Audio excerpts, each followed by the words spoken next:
Cube Radio.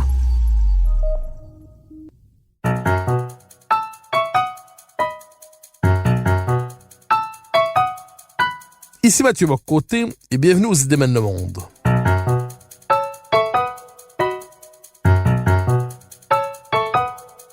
Nous chercherons à comprendre, à travers le regard des intellectuels québécois et européens, les grands débats qui façonnent notre monde.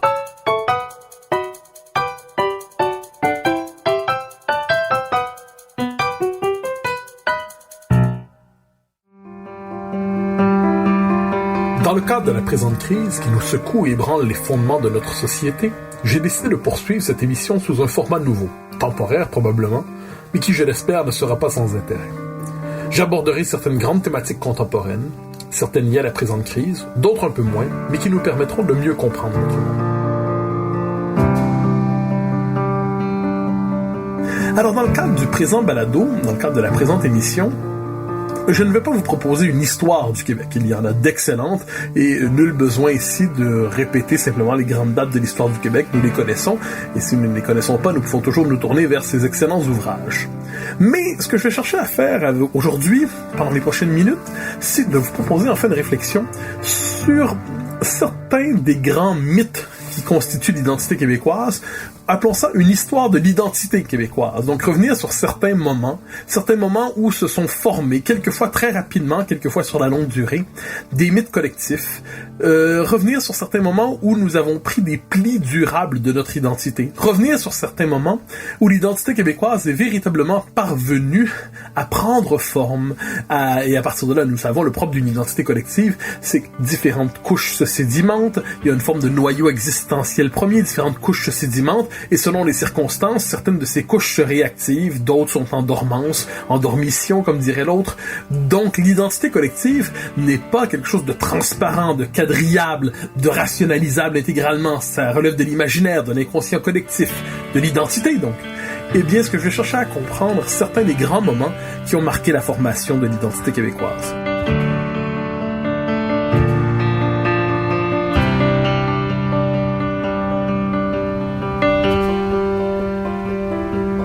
Dans cette période de grand confinement, nous le voyons, les Québécois font preuve d'un sens véritable de la solidarité, comme s'ils savaient se souder dans l'épreuve, à la manière d'une petite nation tricotée serrée, ayant fait au fil de l'histoire l'expérience de la survivance.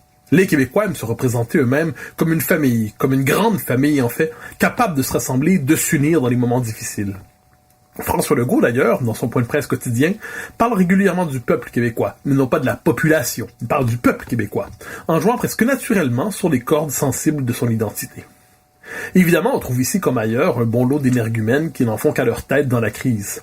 Mais globalement, même si le grand confinement est assurément pénible, les Québécois ont l'impression, avec raison, de traverser une épreuve collective.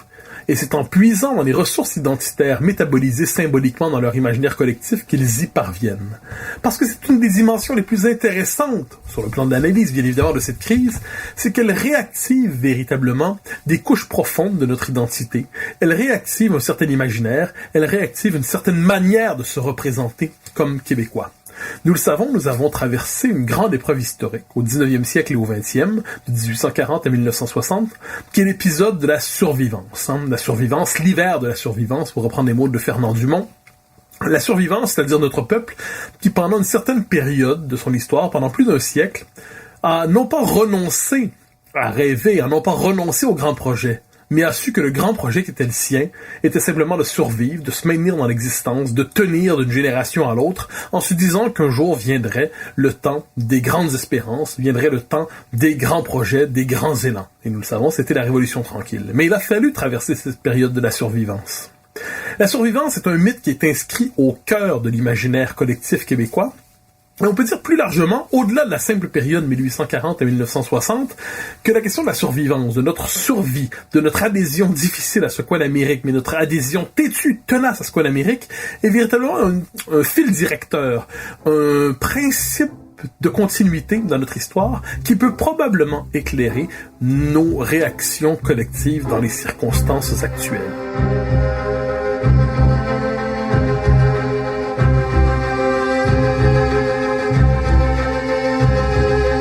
Je prends la peine de le préciser, parler de l'identité des peuples, ça implique de reconnaître que les peuples ont une identité, que les peuples ont une culture, que les peuples ont un imaginaire collectif, un inconscient collectif. On peut dire que ça relève du sens commun pour la plupart d'entre nous. Mais n'oublions pas que pendant plusieurs décennies, les sciences sociales, le savoir universitaire consacré, ont cherché à déconstruire l'idée même de l'identité des peuples, l'idée même de l'imaginaire collectif, l'idée même ce qu'on pourrait appeler les couches profondes de l'identité collective d'un peuple. Ce qui fait qu'à bien des égards, il nous est devenu difficile de penser l'identité des peuples, comme s'il y avait quelque chose de scandaleux dans cette volonté de comprendre la singularité d'un peuple. Parce qu'on nous dira, mais chaque individu a sa propre identité, il y a des différences de classe dans une nation, il y a des différences identitaires nombreuses, il y a des différences sociales dans une nation, bien évidemment. Mais un peuple, une nation, ça existe néanmoins. Et prendre au sérieux l'identité d'un peuple, ça implique donc de s'intéresser à son histoire politique, à sa littérature, à sa chanson, à son théâtre, à son folklore, et quelquefois fouiller même dans la part de brouillard qui est dans l'identité collective, chercher à comprendre ce qui fait la singularité d'un peuple, la singularité d'une nation, et c'est ce que nous allons faire aujourd'hui. J'ajoute que l'expérience a déjà été menée à quelques reprises au cours des dernières décennies. Je me permets de nommer 3 auteurs, 3 livres aussi en même temps, qui ont représenté les enquêtes sur la formation de notre identité collective.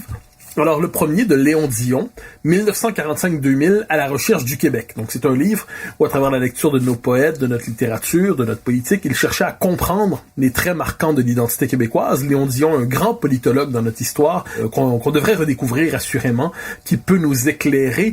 C'est une méditation très fine sur notre condition collective et qui, en plus, conjugue, pourrait-on dire, la réflexion sur l'imaginaire littéraire et l'imaginaire politique. C'est assez rare. Deuxième ouvrage, Le défi québécois de Christian Dufour. C'est un essai politique et historique tout à la fois de la fin des années 80, où Christian Dufour, pour défendre une position politique qui était la sienne, la défense de l'accord du lac Meech, avait décidé de retracer les origines de l'identité québécoise en retrouvant toute la portée fondatrice, négative et positive selon lui, de la conquête. Et il cherchait à voir comment s'était forgée l'identité québécoise, essentiellement depuis la conquête anglaise, l'effet qu'elle avait eu sur nous, comment l'effet durable sur notre psychologie collective, sur notre capacité à agir collectivement, à nous définir collectivement. Donc, Le défi québécois, un livre majeur qu'on peut relire aujourd'hui avec grand bonheur, grand plaisir, un véritable classique de notre pensée politique. Troisième ouvrage que je me permets de mentionner avant de plonger dans mon propre examen de notre histoire identitaire, Genèse de la société québécoise de Fernand Dumont, un de nos grands sociologues, un des grands penseurs de l'histoire du Québec. Dans Genèse de la société québécoise, Fernand Dumont cherche à comprendre véritablement comment s'est formée l'identité québécoise, comment s'est forgée la conscience nationale du peuple québécois. Et dans ce livre, qui encore une fois sollicite la littérature, la politique, les historiens, il cherche à voir à travers le discours que notre société tient sur elle-même, à travers les différentes interprétations que nous proposons de notre condition collective, il cherchait à comprendre les traits fondamentaux qui caractérisaient l'identité québécoise. Donc, sachons qu'il y a eu des réflexions en ce sens au fil des décennies, nous aurions tout avantage à y revenir, mais dans les circonstances, je vous propose quelques réflexions supplémentaires pour chercher à comprendre, bien évidemment, là où nous en sommes aujourd'hui dans cette expérience du grand confinement. Est-ce que le passage par l'histoire peut nous éclairer? Alors, le point de départ de l'identité québécoise, de l'aventure historique du peuple québécois, bien évidemment, c'est la Nouvelle-France. La Nouvelle-France qui est associée, qui a 2 fondateurs symboliquement. Un fondateur qui a occupé une grande place dans notre histoire, dont on parle un peu moins aujourd'hui, Jacques Cartier, 1534, qui découvre le Canada, pour reprendre la formule consacrée, et qui va être reconnu à sa manière comme la figure, non pas fondatrice de la Nouvelle-France, mais celui qui aura le premier planté le drapeau français et la croix dans cette partie d'Amérique. Mais la grande figure, celui vers qui on s'est beaucoup tourné ces dernières années, parce que c'est une authentique figure fondatrice, c'est Samuel de Champlain, dont on peut lire la remarquable biographie par David Hackett-Fischer, qui a cherché à voir la vision du monde de Champlain, qui fonde Québec en 1608, nous le savons, Champlain. Au-delà de Québec, il fonde ce qui sera en fait un peuple une nation, c'est une figure fondatrice en quelque sorte vers laquelle on peut se tourner pour chercher à comprendre le moment fondateur de notre existence collective. Alors il faut bien comprendre le caractère absolument insensé à certains égards qui consistait à fonder ici un nouveau monde, comme on disait. Un nouveau monde, c'est-à-dire créer ici, non pas à partir de rien, la formule serait brutale, des populations étaient déjà présentes ici, mais créer dans la logique de l'expansion européenne, créer ici un nouveau pays dans des circonstances absolument inimaginables, d'une difficulté immense, des difficultés physiques, des difficultés immenses qui marquent véritablement les origines mêmes du pays, l'existence d'un peuple de langue et de culture française en Amérique est une expérience qui s'est toujours pensée sous le signe du défi le plus improbable, et du défi que nous avons pourtant surmonté parce que 4 siècles plus tard, nous sommes encore là. Alors, un défi parce que quand on fonde un monde comme ça, donc il faut tout labourer, dépierrer, fonder, imaginer, repérer. Il faut partir à la découverte de ce pays. Nous devons le nommer, en faire l'expérience, aller le découvrir, en vérifier l'étendue. Alors ça va être l'aventure des grands aventuriers, nous les connaissons, les grands aventuriers qui vont chercher, on sait qu'à l'époque ils cherchent aussi un chemin vers la Chine, vers l'Orient, mais qui à travers ça vont véritablement baliser le continent, le repérer, le cartographier, faire tracer la mesure du continent, pour reprendre le titre d'un livre de Denis Vaugeois. Donc c'est une aventure d'une découverte immense, mais improbable. Imaginons la difficulté que peut représenter la volonté de s'inscrire ici au XVIIe siècle. Il y a quelque chose là-dedans qui relève de l'inimaginable. Et il faut survivre à différentes figures de l'ennemi. Le premier ennemi, nommons-le, ennemi improbable, ennemi qui nous accompagne encore aujourd'hui, ennemi récurrent, ennemi cyclique, c'est l'hiver. C'est l'hiver, donc fonder un pays nouveau, fonder une colonie à l'époque, fonder un pays nouveau dans ce territoire au climat si inhospitalier, au climat si difficile, si rugueux, il y a quelque chose là-dedans qui relève de la folie collective. Et le rapport à l'hiver, nous le savons, de bons historiens, de bons anthropologues ont eu l'occasion de l'écrire, de le détailler. Notre rapport à l'hiver est vraiment constitutif de notre identité. Il est partout présent dans les chansons, il est partout présent dans la littérature, il est partout présent dans le vocabulaire même des Québécois, dans leur rapport aux saisons. Donc, comment survivre à l'hiver? Ça va être l'expérience de l'encabanement, à bien des égards. Hein? Le mot « s'encabaner » qui fait véritablement partie du lexique québécois. S'encabaner, donc c'est le confinement plusieurs mois par année, pour le dire avec le vocabulaire d'aujourd'hui. Donc, la capacité de traverser les saisons, toujours s'y préparer, savoir qu'une partie de l'année, il faut survivre, tenir, attendre le printemps. Eh bien, le rapport à l'hiver, donc l'expérience de l'encabanement durable pendant plusieurs mois dans l'année, l'expérience du confinement plusieurs mois dans l'année, ça va jouer un rôle absolument fondamental dans la formation de notre identité. Le rapport à l'Iroquois aussi. Alors nous le savons, le rapport avec les Amérindiens est un rapport tout à fait fascinant dans Nouvelle-France. Champlain, je l'ai mentionné tantôt, Champlain ne se présente pas ici avec la logique des anglo-saxons qui veulent tout simplement faire table rase et se délivrer de la présence amérindienne, établir ici une colonie nouvelle simplement à la manière d'une expansion du monde européen. Champlain tient compte de la présence des Amérindiens. Champlain veut s'entendre avec les Amérindiens, tend la main, et de ce point de vue, l'histoire de la Nouvelle-France n'est pas interchangeable avec l'histoire des autres puissances européennes qui s'installent en Amérique, dans l'expansion européenne. Il y a ici une volonté authentique de fonder des liens mutuels. Faut pas être anachronique ici, évidemment, donc ça va être des liens souvent difficiles, mais il y a une volonté de ne pas penser les rapports avec les Amérindiens sous le signe exclusif de la domination. Ce qui ne veut pas dire qu'il n'y aura pas des rapports conflictuels, donc avec l'Iroquois, donc on est allié avec certaines nations, mais on est ennemi avec d'autres. Et le rapport avec l'Iroquois, donc c'est un rapport difficile, c'est un rapport qui va marquer, traumatiser la conscience collective et qui, d'une certaine manière, nous a rappelé que nous étions dans un environnement qui était aussi hostile. Et la troisième figure de l'ennemi, c'est évidemment l'anglais. qui ne nous a jamais abandonnés. La figure d'un Anglais, d'abord, c'est celui des colonies, des 13 colonies, des colonies rivales, des colonies de la Nouvelle-Angleterre, mais ça deviendra ensuite la figure du conquérant, ça deviendra ensuite la figure du dominant, ça deviendra la figure du maître, donc celui qui nous a dominés, conquis. Donc, on peut dire que j'évoque ces trois figures simplement pour une raison simple, c'est marquer l'immense difficulté liée à la création d'un nouveau monde en Amérique, de ce pari fou qu'était la Nouvelle-France.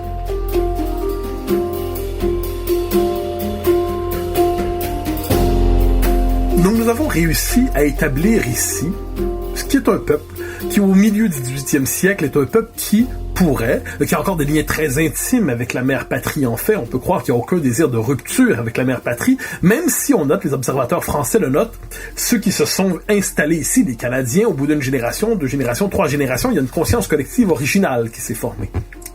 Mais arrive le grand traumatisme de notre histoire, le grand traumatisme, la conquête, la bataille des Plaines d'Abraham, 59, la chute de Montréal, en 60, le traité de Paris, 1763, une catastrophe fondatrice à certains égards, une catastrophe, un arrachement existentiel à la mère patrie, à la métropole nourricière, pour reprendre les mots de Michel Brunet, le fait d'être privé véritablement de notre lien intime avec la France, et nous nous transformons, après donc défaite militaire, en peuple abandonné en Amérique, en peuple condamné à la disparition à certains égards. Le conquérant pense à notre disparition au début, il ne réussira pas, mais il a l'intention, assurément, de programmer notre disparition.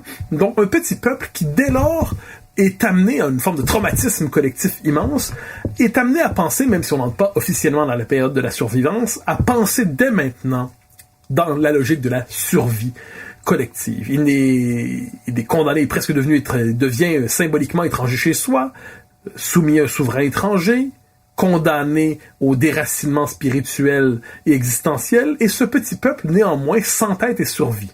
Et très rapidement, développe des stratégies de résistance collective pour assurer sa reproduction institutionnelle. 1763, c'est le traité de Paris. 1774, l'acte de Québec. On pourrait dire que c'est la première victoire collective. Victoire en mode défensif. Les Québécois sont bons pour être capables d'arracher des droits, d'être capables d'obtenir des droits, de sécuriser certains droits, d'obtenir des petites avancées collectives. Nous avons toujours de la difficulté avec la grande victoire qui viendrait renverser le rapport de force, mais nous y reviendrons. Donc l'acte de Québec, 1774, nous obtenons néanmoins certains droits collectifs, le droit d'assurer notre reproduction institutionnelle et collective. 1791, l'acte constitutionnel, nous le savons aussi, un moment très important dans le cadre de bouleversements mondiaux, eh bien, nous réussissons à obtenir, avec la formation du Bas-Canada en 1791, nous réussissons à obtenir quelque chose qui va être d'une importance capitale. Nous réussissons à devenir une majorité dans un espace politique qui nous appartient. Le pouvoir politique qui nous est concédé est illusoire, le pouvoir politique qui nous est concédé n'est pas substantiel, mais néanmoins, nous réussissons à former une communauté politique où nous sommes majoritaires. Et je crois qu'on a là véritablement un des traits les plus importants dans la formation de la conscience historique québécoise, l'importance d'avoir un chez-soi où nous sommes majoritaires. Parce que l'expérience canadienne-française en Amérique est une expérience diasporique, assurément. Les Canadiens français, on en a retrouvé partout. On va retrouver partout au Canada, et d'ailleurs partout ils seront assimilés. On va en retrouver dans le nord-est des États-Unis, en Nouvelle-Angleterre, avec la formation des petits Canada à la fin du 19e siècle jusqu'au milieu du 20e, et bien des égards le premier tiers, et eux aussi seront assimilés.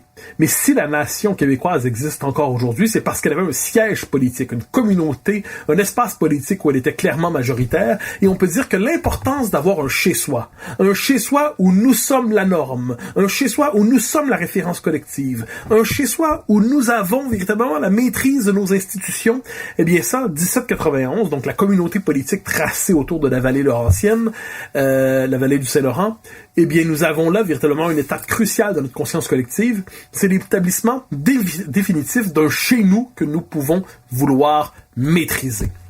Et à partir de là, le pouvoir nous est concédé, mais c'est un pouvoir illusoire, c'est un pouvoir partiel, c'est un pouvoir incomplet, mais néanmoins l'aspiration naît de se gouverner soi-même, Alors je ne m'étends pas exagérément sur cette période qui est bien connue, mais à travers le mouvement des patriotes, à travers le Parti canadien, le Parti patriote, on va voir naître, et c'est conforme aussi aux aspirations qui sont présentes à l'époque, une aspiration à l'autodétermination collective, à l'autonomie collective, à l'indépendance collective, qui va nous conduire évidemment au moment des Patriotes, à la révolution avortée de 37-38, aux rébellions de 37-38, qui vont être très clairement matées par le pouvoir anglais, le conquérant, qui nous rappelle qu'il est le maître dans les circonstances. Cette espèce de rébellion bancale et broche à foin, pour le dire à la québécoise, eh bien, va se faire écraser.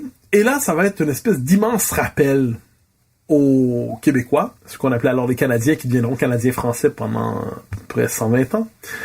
Eh bien, c'est que ils se croyaient maîtres chez eux, ils croyaient même pouvoir négocier avec la couronne britannique un statut, appelons ça, de souveraineté association avant le temps, d'indépendance dans l'Empire.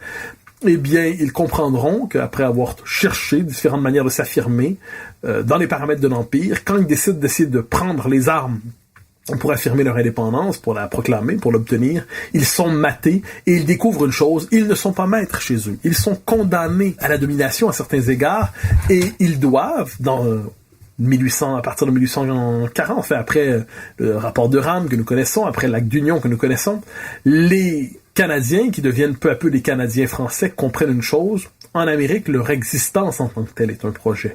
Ils croyaient pouvoir s'émanciper comme tous les autres peuples de la Terre en oubliant qu'ils étaient dominés. Non, ils découvrent qu'ils sont dominés. Et leur objectif collectif dans les circonstances consiste à survivre. Pendant un temps, il ne s'agira plus, pour notre peuple, de se lancer dans de grands projets, ce qui ne veut pas dire qu'ils n'existeront pas dans les fonds de la conscience collective, mais collectivement, on se dit nous sommes fragilisés, c'est presque la deuxième conquête, pour reprendre une formule consacrée, eh bien, il nous faut survivre, il nous faut tenir. Et il y a un passage très important, très connu d'ailleurs, de l'histoire du Canada de François-Xavier Garneau, donc qui écrit l'histoire du Canada pour une raison particulière, c'est, on le sait, de Rame nous dit, vous n'existez pas comme peuple sans histoire et sans littérature, devrait en fait s'angliciser pour être hissé dans la hiérarchie humaine, parce que laissé eux-mêmes, il s'agit d'une tribu insignifiante. François-Xavier Garneau ne tolère pas cela. Il veut faire la preuve de notre existence. Comment? En racontant notre histoire. Il raconte de manière héroïque l'histoire de la Nouvelle-France, un passage, un moment de l'histoire où nous sommes dans l'héroïsme, dans l'épopée et non pas dans la déchéance. Mais il constate bien, au milieu du 19e siècle, notre situation collective très fragilisée. Et donc, je cite la conclusion de son Histoire du Canada, qui est absolument remarquable et qui définit bien la psychologie de la survivance. Je cite. Que les Canadiens soient fidèles à eux-mêmes, qu'ils soient sages et persévérants, qu'ils ne se laissent point séduire par le brillant des nouveautés sociales et politiques. Ils ne sont pas assez forts pour se donner carrière sur ce point. C'est au grand peuple de faire l'épreuve des nouvelles théories. Ils peuvent se donner toute liberté dans leurs orbites spacieuses. Pour nous, une partie de notre force vient de nos traditions. Nous nous en éloignons ou ne les changeons que graduellement. Nous trouverons dans l'histoire de notre métropole elle-même de bons exemples à suivre. Si l'Angleterre est grande, aujourd'hui elle a eu de terribles tempêtes à subir, la conquête étrangère à maîtriser, des guerres religieuses à éteindre et bien d'autres traverses, sans vouloir prétendre à si haute destinée. Notre sagesse et notre ferme union adouciront beaucoup nos difficultés et en excitant leur intérêt, rendront notre cause plus sainte aux yeux des nations. Autrement dit, avec le détour à la Grande-Bretagne pour marquer l'allégeance, eh bien, il y a cette idée que désormais, collectivement, notre tâche consiste à survivre.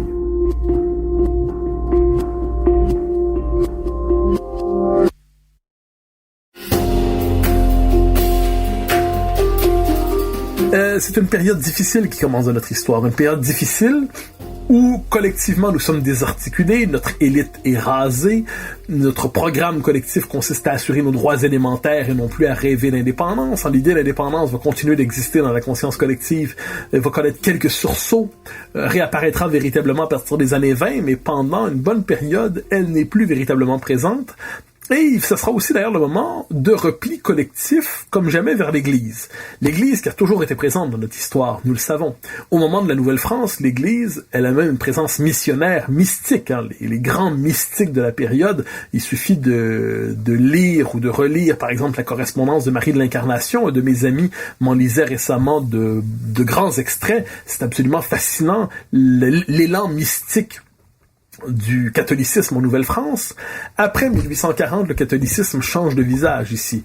Et on passe donc de la mystique à la politique véritablement, pour faire un clin d'œil à Peggy. L'Église devient l'institution autour de laquelle se rallier pour survivre. Et elle va d'ailleurs laisser une empreinte positive et négative dans la conscience collective. La survivance, donc, est indissociable du rôle de l'Église.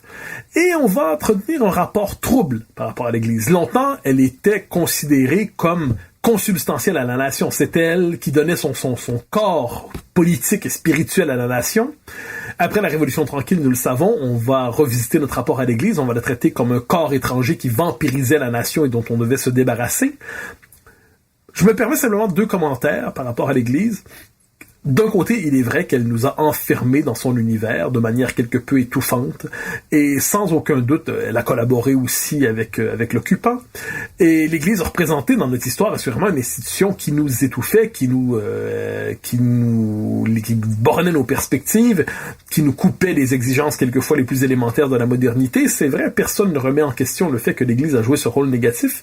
N'oublions pas qu'elle n'a pas eu qu'un rôle négatif. N'oublions pas qu'à travers l'Église catholique, nous participions au monde, à travers l'universalité romaine, à travers la philosophie, à travers la littérature. L'Église était notre porte d'ouverture vers le monde. C'était à travers elle qu'on se formait collectivement, c'est à travers elle qu'on se trouvait, qu'on exprimait notre spiritualité collective, qu'on avait des rites, qu'on avait des fêtes collectives. C'est à travers l'Église qu'on a forgé en partie notre identité. Et on peut dire, c'est à travers elle, je l'ai dit, qu'on avait accès à la littérature, à la philosophie, à tout un univers mental qui nous a marqués profondément. Donc évidemment, avec la Révolution tranquille, on a voulu s'en détacher, mais n'oublions pas que l'Église, à partir du milieu du 19e siècle, va être l'institution qui va nous permettre de tenir pendant longtemps. Elle va représenter véritablement le cadre à l'intérieur duquel la nation va s'instituer, à défaut d'avoir un plein État. Je ne m'attarde pas sur l'Église, sinon pour dire qu'il y a véritablement un rapport, par rapport à notre identité collective, elle va jouer un rôle très important, et encore aujourd'hui, on se questionne sur la place à lui réserver dans notre conscience collective. Que faire de ces années où nous étions catholiques? Est-ce qu'on peut simplement les renier? Probablement pas. Est-ce qu'on peut simplement les réhabiliter en passant du négatif au positif? Probablement pas. Mais développer un rapport plus nuancé par rapport à notre rapport à l'Église catholique dans notre histoire, c'est probablement quelque chose d'essentiel pour apaiser notre identité. Je me dirige vers la fin du 19e siècle. En fait, à partir de 1867, nous le savons, c'est la Confédération. Et pour les nationalistes québécois, normalement, la Confédération, il y avait 2 manières de la lire. Il y a ceux qui disaient, bon, c'est une lecture qui apparaît à la fin du 19e siècle, c'est les 2 nations, 2 peuples fondateurs, c'est l'idée d'un pacte entre 2 nations à travers lequel nous renversons, en fait, la conquête. Un rapport d'égalité est enfin créé entre les 2 peuples fondateurs, le Canadien anglais et le Canadien français. Le problème de ce pacte, c'est que nous sommes les seuls à y avoir cru, presque même en avoir été au courant, disons ça comme ça. Nous y croyons, mais nous sommes seuls à y croire. C'est d'ailleurs un mythe qui va se désagréger dans la deuxième moitié du 20e siècle. On va le porter, on va chercher à en faire quelque chose politiquement. Il va culminer politiquement et se déchoir politiquement autour de l'accord du lac Meech. Mais néanmoins, la Confédération, pour certains d'entre nous, c'était donc les 2 peuples fondateurs. Pour d'autres, pour une école nationaliste version dont Maurice Séguin, École de Montréal, que Pierre Falardeau pouvait porter aussi dans la vie publique, la Confédération 1867, ce n'est rien d'autre finalement qu'un moment où on institutionnalise la conquête en la normalisant, en la maquillant dans un système fédéral. Donc, autrement dit, il n'y a absolument rien à marquer sinon la domination. J'aimerais proposer une réflexion en biais, en marge, une réflexion supplémentaire sur 1867. Ce n'est certainement pas l'indépendance, c'est le moins qu'on puisse dire. Mais après 1840, après l'acte d'union, qui nous avait fait perdre notre communauté politique où nous étions majoritaires, qui nous avait privés d'institutions politiques, qui programmait notre minorisation, eh bien après l'acte d'union, mais en 1867, près de 30 ans plus tard, nous retrouvons à travers le Québec un État incomplet, un État inachevé, un État partiel, mais un État néanmoins. Nous retrouvons une communauté politique où nous sommes clairement majoritaires. Une communauté politique qui peut être considérée comme l'État national des Canadiens français, qui sera considéré comme tel d'ailleurs au fil de l'histoire. Un État où nous sommes majoritaires, un État où nous sommes la norme, un État qui est l'expression politique de notre existence historique et nationale. Mais ça, c'est fondamental parce que ça nous ramène à cette idée du chez nous, d'un chez-soi, d'un lieu où nous ne sommes pas une minorité en train de quémander des droits, mais une majorité qui exerce le pouvoir. Et ça, c'est absolument fondamental pour comprendre la psychologie collective des Québécois. Quand ils disent « on est chez nous », ben ce chez nous, ça fait référence à cette collectivité, le Québec, où nous sommes majoritaires et où, à partir de là, nous pouvons nous organiser selon notre propre vision du monde. Réflexion, à partir de là, sur deux personnages de la fin du 19e siècle qui sont tout à fait intéressants et qui s'inscrivent dans cette logique de cette indépendance partielle retrouvée à travers la Confédération. Honoré Mercier, qui va, le premier ministre, qui va véritablement, au moment de la crise réelle notamment, qui va vouloir penser le Québec comme État national et qui va inciter les Canadiens français à faire une politique nationaliste qui va penser le Québec comme État national. Et ça, c'est fondamental. Donc, c'est assumé comme tel. Et le curé Labelle, qui est une grande figure, qui a eu une présence télévisuelle récemment à travers la série des Belles Histoires, le curé Labelle qui a des rêves de reconquête pour les Canadiens français, des rêves de reconquête qui portent en lui le rêve de l'indépendance, qui portent en lui le rêve d'une reconquête, de ne plus être dominé chez soi, de devenir maître chez soi, et qui va véritablement penser avoir de telles aspirations pour nous, collectivement. Donc, deux figures intéressantes, fin 19e siècle, un peu oubliées aujourd'hui, mais qui demeurent d'une importance absolument fondamentale pour penser notre existence collective.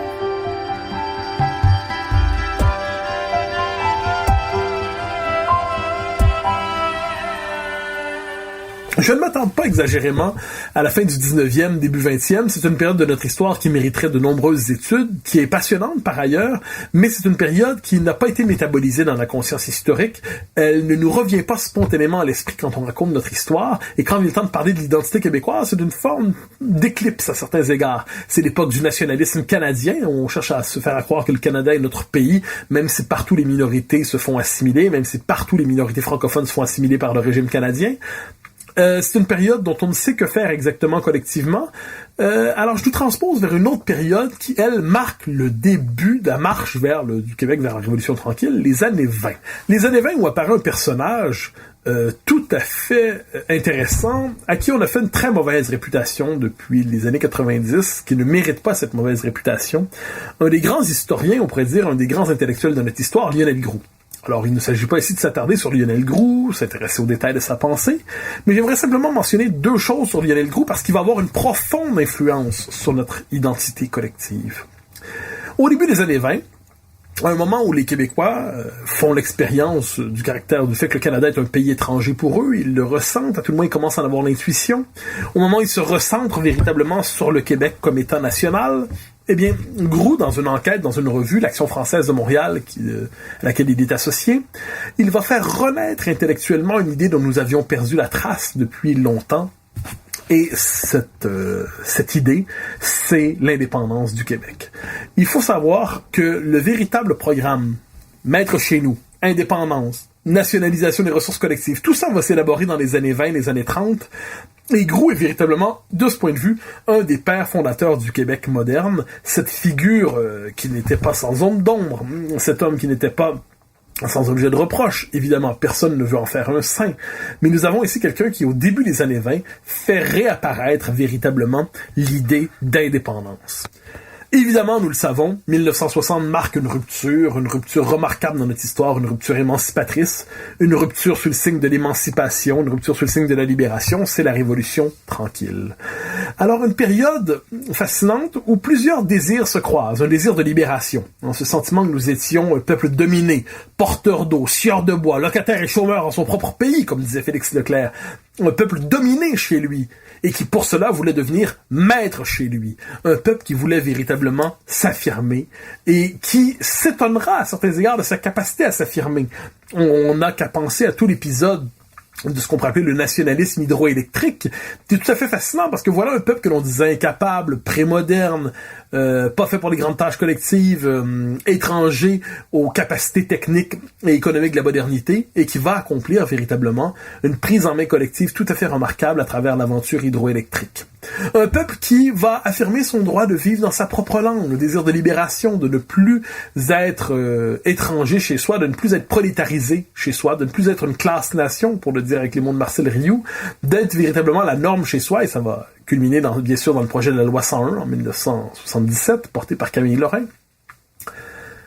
un projet aussi d'indépendance, tout le monde a fait le double projet de la refondation politique du Québec. Pour les uns, il s'agissait de trouver enfin un terrain d'entente légitime avec le Canada. De l'autre, il s'agissait de faire l'indépendance. Le rêve de l'indépendance qui est véritablement le rêve qui alimente notre conscience, notre inconscient collectif et qui remonte à la surface dans les années 60 et qui va véritablement jouer un rôle majeur, qui est le rêve qui va dynamiser notre vie collective.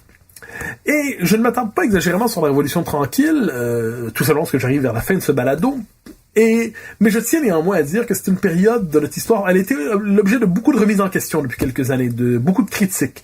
On s'est dit, est-ce que finalement c'est pas une sorte de révolution avortée, de libération illusoire, une période qui ne mérite pas qu'on la célèbre autant? Et je ne suis pas d'accord.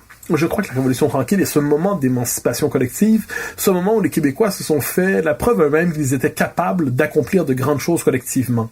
Un des slogans, on est capable, porté par le RIN, nous dit bien cette idée qu'après avoir longtemps cru qu'ils étaient, parce qu'ils savaient, il y avait ça dans la conscience collective québécoise, ce sentiment d'incapacité, d'inachèvement, ce sentiment qu'on était pas fait pour de grandes choses finalement. La survivance, lorsqu'on survit, on ne fait que survivre, eh bien on en vient quelquefois à se convaincre qu'on est condamné à un petit destin, né pour un petit pain comme on le disait.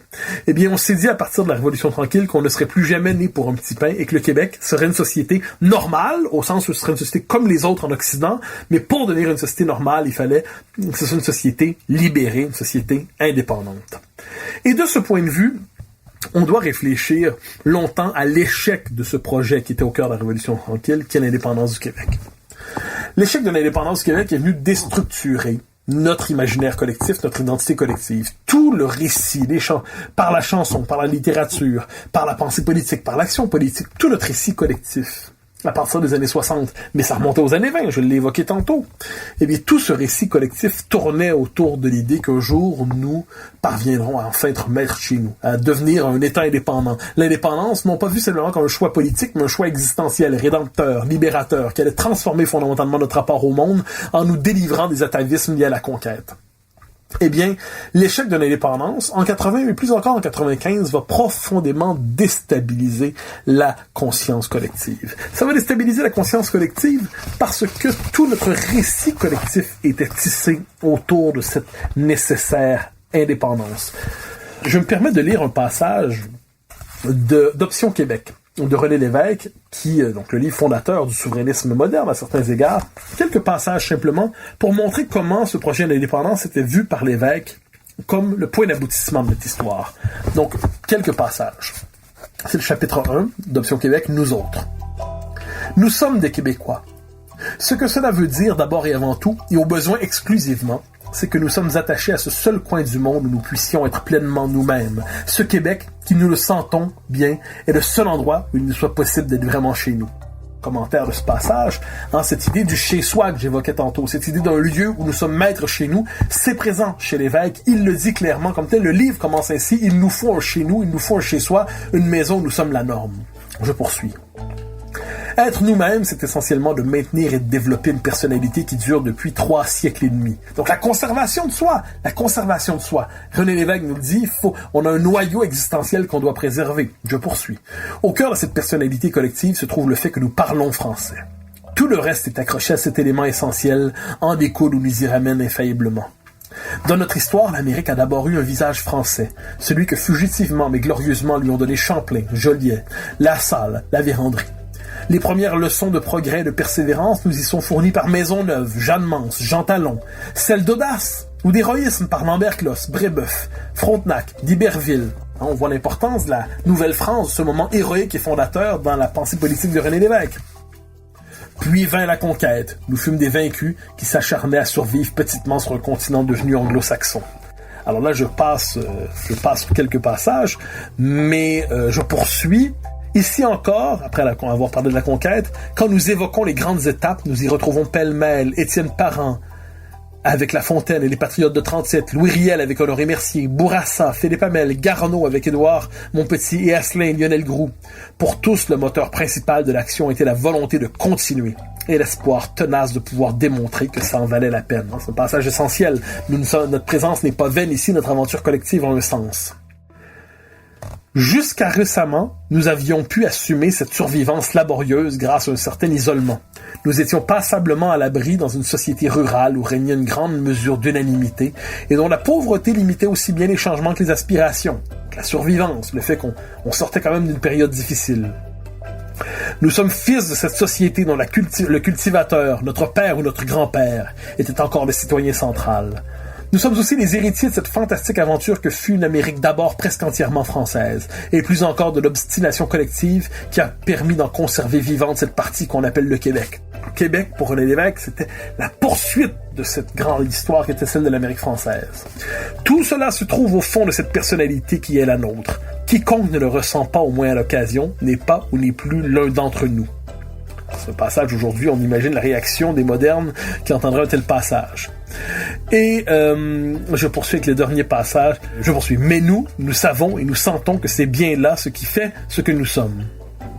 C'est ce qui nous permet de nous reconnaître instantanément où que nous soyons. C'est notre longueur d'onde propre sur laquelle, en dépit de tous les brouillages, nous nous retrouvons sans peine et seuls à l'écoute. C'est par là que nous nous distinguons des autres hommes de ces autres Nord-Américains, en particulier, avec qui nous avons, sur tout le reste, tant de choses en commun. Cette différence vitale, nous ne pouvons pas l'abdiquer. Il y a fort longtemps que c'est devenu impossible. L'impossible renoncement à soi-même. Cela dépasse le simple niveau des certitudes intellectuelles. C'est quelque chose de physique. Ne pouvoir vivre comme nous sommes, convenablement, dans notre langue, à notre façon, ça nous ferait le même effet que de nous faire arracher un membre, pour ne pas dire le cœur. À moins que nous n'y consentions peu à peu, dans un déclin comme celui d'un homme que l'anémie pernicieuse amène à se détacher de la vie. De cela, encore une fois, seuls les déracinés parviennent à ne pas se rendre compte.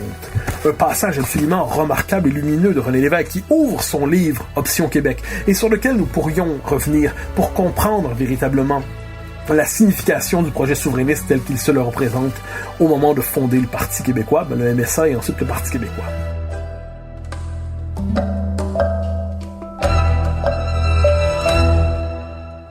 Alors, je l'ai dit, je parlais de tout cela pour parler de l'importance de la question de l'indépendance. On se tourne vers la littérature à l'époque, vers la poésie, vers nos plus grands chansonniers, nos plus grands écrivains, et partout ce rêve d'être enfin chez soi, maître chez soi, il est présent. Et on comprend de ce point de vue l'importance, le caractère tragique de la défaite de ce combat. Le caractère tragique parce que ce n'était pas simplement un projet politique qui était défait, mais l'impulsion vitale d'un peuple qui était annihilé, qui était nié, qui se retournait contre lui, au point même où tous les efforts de refondation politique associés au combat national vont se retourner contre lui, qui vont condamner le peuple québécois à devenir une forme de peuple paria dans une fédération multiculturaliste refondée en 1982 sur le mythe trudeauiste d'un Canada se délivrant pour toute de sa fondation. Les Québécois, de ce point de vue, étaient une forme de résidu réactionnaire à balayer du terrain de l'histoire pour qu'advienne enfin une société plurielle. Mais l'échec de l'indépendance, l'échec terrible de l'indépendance, c'est l'échec de toute une mythologie collective qui était enracinée dans notre histoire. Et on comprend pourquoi, de ce point de vue, après 1995, qui est véritablement le grand échec national de ce point de vue, eh bien, il y a une forme de déroute de la conscience collective, au point où les Québécois ne savaient plus dire « nous ». Les Québécois ne savaient plus se reconnaître collectivement. Les Québécois ne savaient plus s'affirmer. Les Québécois doutaient de leur légitimité. Les Québécois se demandaient « mais est-ce que nous sommes en droit de continuer? Est-ce que nous passons tous les tests attendus de la modernité et de la démocratie? Est-ce que nous sommes en droit de poursuivre cette histoire ou fondamentalement, est-ce que le simple fait de dire « nous » ne relève pas du suprémacisme ethnique? Surtout que l'époque était à l'antinationalisme le plus primaire. Est-ce que le simple fait de nous affirmer collectivement, c'est pas coupable d'une manière ou de l'autre? Je ne reviens pas dans le détail de cette histoire, parce que ça prendrait beaucoup trop de temps, mais j'aimerais dire que pendant une vingtaine d'années au moins, les Québécois ont vécu une forme de déroute collective. Ils ne parvenaient plus à trouver leur repère collectivement. Ils ne parvenaient plus à trouver des repères pour se définir comme peuple et comme nation, comme si leur histoire, privée de son débouché naturel, ne faisait plus sens, comme on dit, comme si leur histoire devenait inintelligible. Et de ce point de vue, ça nous ramène aux années présentes. Dans la vie intellectuelle, ces dernières années, on l'a vu réapparaître, soit dit en passant, le thème de la survivance. On l'a vu réapparaître cette idée que, on vient d'échouer, un peu comme en 37-38 finalement. On vient d'échouer le grand projet qui était le nôtre. Ça nous a pris du temps à le comprendre, ne serait-ce qu'à cause du résultat presque égal au référendum de 1995. Mais on a été, peu à peu ces dernières années, on retrouvait Le thème de la survivance, on le retrouvait en pensée politique, surtout là où les débats se tiennent explicitement sur l'avenir du Québec. Et peu à peu, on a vu passer, on est passé d'ailleurs d'un nationalisme à un autre, un nationalisme souverainiste, un nationalisme porté sur l'indépendance. On s'est déplacé vers un nationalisme autonomiste de plus en plus. Le parcours politique de François Legault incarne bien cela d'ailleurs, une forme de repli stratégique sur l'essentiel à défaut d'atteindre l'idéal. Et l'importance de la fameuse question identitaire ces dernières années. Elle a marqué une volonté, non pas comme le disent certains antinationalistes militants, d'exclure qui que ce soit, une volonté de persécuter les minorités, non.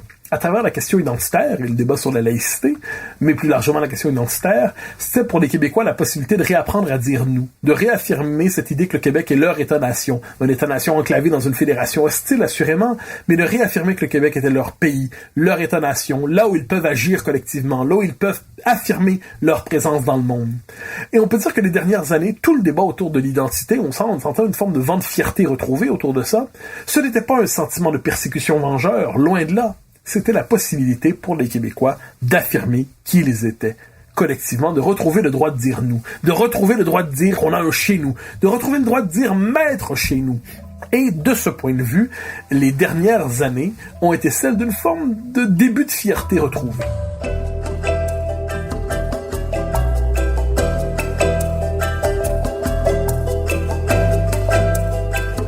Alors on en arrive à la fin de cet épisode, dans ce moment très particulier que nous traversons aujourd'hui, un moment où les défis ne sont plus les mêmes. Hein. C'est presque un retour à l'origine.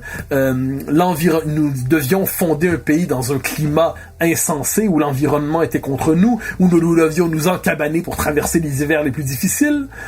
Eh bien, nous faisons face à nouveau aux éléments, non pas sous le signe de la tempête, mais de la pandémie. Nous faisons face de nouveau un environnement hostile. Et nous faisons face de nouveau à une épreuve collective immense qui exige, pour être traversée, de faire appel à nos ressources identitaires, collectives, culturelles, symboliques, pour être capable de rappeler aux Québécois, dans cette épreuve singulière où chacun doit se terrer chez soi pour servir la collectivité, nous devons retrouver cette intuition première de la première survie en Nouvelle-France, c'est-à-dire cette espèce d'épreuve difficile où c'est en plongeant véritablement dans ce souvenir que quelquefois les éléments se dérobent à nous, il faut simplement tenir en se disant qu'il y aura des jours meilleurs.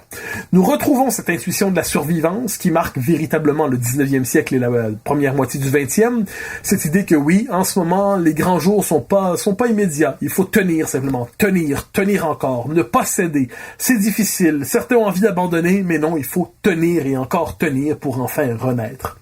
Tout en se disant que, à travers cette expérience de la survivance, nous réapprenons à dire nous collectivement, nous réapprenons à agir collectivement, nous réapprenons à faire preuve de solidarité collective, nous réapprenons que nous sommes capables de faire des choses par nous-mêmes. Qui doute en ce moment un seul instant du fait que les Québécois s'identifient au Québec comme espace national, comme cadre national, comme État national? Qui s'imagine un seul instant que leur véritable capitale est à Ottawa plutôt que Québec? Qui doute un instant que le leader national des Québécois est à Québec et non pas à Ottawa? Eh bien, de ce point de vue, cette capacité d'action collective qu'on retrouve en ce moment, le fait que l'identité collective soit génératrice d'une capacité d'action, nous le voyons à travers la crise présente. Je ne veux pas la politiser à outrance, évidemment. On ne sait pas ce qui en sortira politiquement. Mais ce que nous savons maintenant, c'est que les Québécois, à travers cette crise, font l'expérience d'eux-mêmes à la manière d'un peuple, d'une nation, de cette grande famille tricotée serrée, capable de solidarité et capable d'adopter des gens venus d'ailleurs dans la mesure où ils apprennent à dire « nous » avec nous. C'est une aventure collective qui est tout à fait passionnante, une aventure collective qui a connu de grands moments, qui a connu des moments de désespoir, qui a connu des moments de doute, des moments d'ennui aussi collectivement, des générations qui ont connu des sorts difficiles, mais une aventure qui se poursuit, qui mérite de se poursuivre et qui en ce moment, à travers cette épreuve particulière que tous les peuples du monde traversent à leur manière, à travers cette épreuve, nous nous rappelons que nous sommes collectivement capables d'exprimer ce sentiment d'identité collective, de fierté collective, en se disant non seulement que chez nous on va tenir, qu'on va y arriver, qu'on est capable et qu'on va y parvenir. Je vous remercie, c'était Mathieu Bock-Côté pour l'émission Les idées mènent le monde. Au grand plaisir de vous retrouver la semaine prochaine.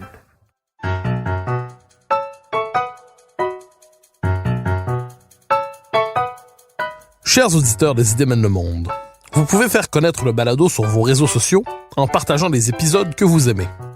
Cela nous donne à chaque fois un fier coup de main pour faire découvrir le balado. Ainsi, si vous écoutez sur une autre plateforme que Cube Radio, laissez-nous un commentaire. C'est encore une fois un geste qui nous permet de faire connaître la série au plus grand nombre. Merci à vous d'être à l'écoute.